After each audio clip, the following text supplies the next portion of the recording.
Bonjour à toutes et à tous. Aujourd'hui, on s'attaque à un item vraiment incontournable pour l'EDN, l'item 302 sur les tumeurs cutanées liées au papillomavirus humain, les fameuses HPV. C'est un sujet qui tombe très souvent, tout simplement parce que c'est partout en pratique clinique. Le maîtriser, c'est vraiment s'assurer de marquer des points précieux.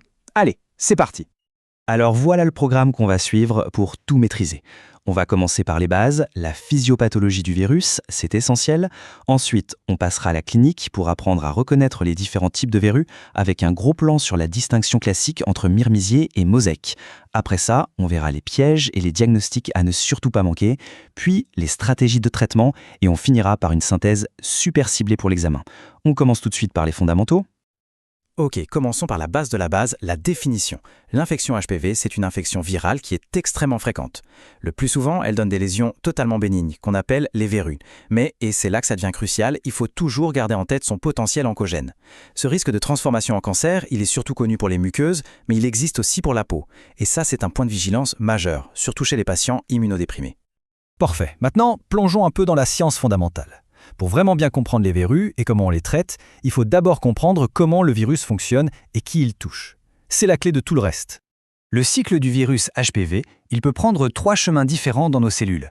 D'abord, la réplication virale. Ça, c'est la verrue qu'on voit. Le virus se multiplie à fond, il abîme les cellules et ça donne un aspect très particulier à l'histologie, les coïlocytes. Ensuite, il y a la persistance latente. Là, l'ADN du virus est bien présent dans la cellule, mais il dort, il ne se multiplie pas. C'est ce qui fait le porteur sain. Et c'est surtout ça qui explique pourquoi les verrues peuvent revenir même après traitement. Et enfin, le scénario le plus redouté, l'intégration génomique. L'ADN du virus va carrément s'intégrer dans l'ADN de notre cellule. Et c'est là que le risque de cancer apparaît. Justement, un petit mot sur ces fameux coïlocytes. C'est un mot à connaître par cœur. En gros, ce sont des kératinocytes qui ont une sale tête. Leur noyau est bizarre, condensé, et il y a comme un vide, un halo clair tout autour. C'est le signe qui dit « ici, il y a de l'HPV ». C'est pathognomonique. Si on voit ça au microscope, le diagnostic est posé. C'est une image qui peut tout à fait tomber à l'ADN. Côté épidémio, quelques chiffres à retenir. Les verrues, ça touche environ 1 personne sur 10. Surtout les enfants et les jeunes adultes. Il y a aussi des contextes professionnels à risque, comme les bouchers ou les poissonniers, qui ont souvent un type d'HPV particulier, le HPV 7. Mais le point capital, le message clé à retenir pour l'examen, c'est le patient immunodéprimé.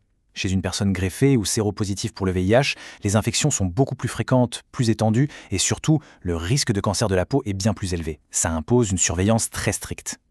On passe maintenant à la clinique. Le diagnostic des verrues, dans 99% des cas, il se fait juste en regardant. C'est un diagnostic visuel. Il est donc absolument essentiel de savoir reconnaître les différents aspects cliniques. La star des verrues la plus fréquente, c'est la verrue vulgaire, causée par l'HPV de type 2. On la trouve le plus souvent sur le dos des mains et des doigts. L'aspect est typique, c'est une petite boule dure, surélevée, avec une surface très rugueuse, un peu comme un petit chou-fleur grisâtre. Méfiance avec les localisations autour de l'ongle, parce qu'elles peuvent le déformer, et ça c'est une indication claire de traitement. Plus rarement, on peut en trouver sur le visage, avec un aspect tout en longueur, filiforme, ou dans la barbe, où le rasage va les disséminer. Moins spectaculaire, on a les verrues planes, dues à l'HPV de type 3. Elles sont beaucoup plus discrètes, ce sont de petites surélévations, à peine palpables, de couleur chair ou un peu brunâtre, et leur surface est lisse. On les trouve surtout sur le visage et le dos des mains. C'est leur aspect très subtil qui peut parfois les faire confondre avec autre chose. Il faut donc avoir l'œil. Et on arrive à un grand classique de l'examen clinique et des questions de l'EDN. La distinction entre les 2 types de verrues qu'on trouve sous le pied. C'est une question qui tombe tout le temps, alors il faut la maîtriser sur le bout des doigts. Ce tableau, il résume tout. D'un côté, on a la myrmésie, la plus fréquente due à HPV1. Le signe qui ne trompe pas, c'est la douleur. C'est une douleur très vive quand on appuie dessus, comme si on marchait sur un clou. Cliniquement, elle est profonde, souvent unique, entourée d'un anneau de corne. Et on voit les petits points noirs au centre, ce sont des petits vaisseaux qui ont saigné. De l'autre côté, on a la verrue en mosaïque, due à HPV2. Elle n'est pas douloureuse. C'est une plaque superficielle formée de plein de petites verrues collées les unes aux autres. Donc retenez bien, la douleur, c'est vraiment le signe qui fait toute la différence. On aborde maintenant une partie vraiment critique. Les diagnostics différentiels. C'est ici qu'on sépare le bon diagnostic des erreurs qui peuvent avoir des conséquences parfois graves. C'est la partie à ne surtout pas négliger. Alors, comment être sûr à 100% que c'est une verrue? Il y a 2 signes qui ne trompent pas. Si on gratte un peu la surface, on voit apparaître des petits points noirs. Et surtout, les lignes de la peau, les dermatoglyphes, sont complètement interrompues au niveau de la verrue. Un simple durillon ou un corps, lui, va juste épaissir la peau, mais respectera ces lignes. Mais le piège ultime, celui qu'il ne faut jamais rater, c'est la tumeur. Une lésion qui ressemble à une verrue, mais qui ne guérit pas, qui est bizarre ou qui est située sous l'ongle, ça doit immédiatement faire allumer un gyrophare dans votre tête. Il faut systématiquement penser à un carcinome épidermoïde ou même à un mélanome sans couleur, un mélanome achromique. C'est un drapeau rouge absolu. Passons maintenant à la partie traitement. Ici, le mot d'ordre, c'est le pragmatisme. On doit toujours réfléchir aux bénéfices-risques de ce qu'on propose. Cette phrase, elle est fondamentale, il faut vraiment la retenir. La grande majorité des verrous, et c'est encore plus vrai chez l'enfant, finissent par disparaître toutes seules en quelques mois ou quelques années. Il faut donc à tout prix éviter de s'acharner avec des traitements trop agressifs, trop douloureux, qui risqueraient de laisser plus de cicatrices ou de mauvais souvenirs que la verrue elle-même. Quand on traite, l'objectif il est simple, faire disparaître les lésions qu'on voit, surtout si elles font mal ou si elles sont gênantes esthétiquement. Il faut être très clair avec le patient. Le traitement ne tue pas le virus qui peut rester endormi dans la peau autour. Du coup, le risque de récidive n'est pas du tout négligeable. Il est d'environ 30%. La décision de traiter, elle ne se base donc pas sur le fait d'avoir une verrue, mais sur la gêne que cette verrue occasionne. Pour les traitements en eux-mêmes, on y va souvent par étapes. En première intention, on propose la destruction chimique, avec des produits à base d'acide salicylique. C'est simple, ça ne fait pas mal, mais ça demande d'être très régulé, tous les jours pendant des semaines. Si ça ne suffit pas, on peut passer à la cryothérapie, l'azote liquide. C'est plus rapide, mais ça peut être assez douloureux, notamment sur les doigts.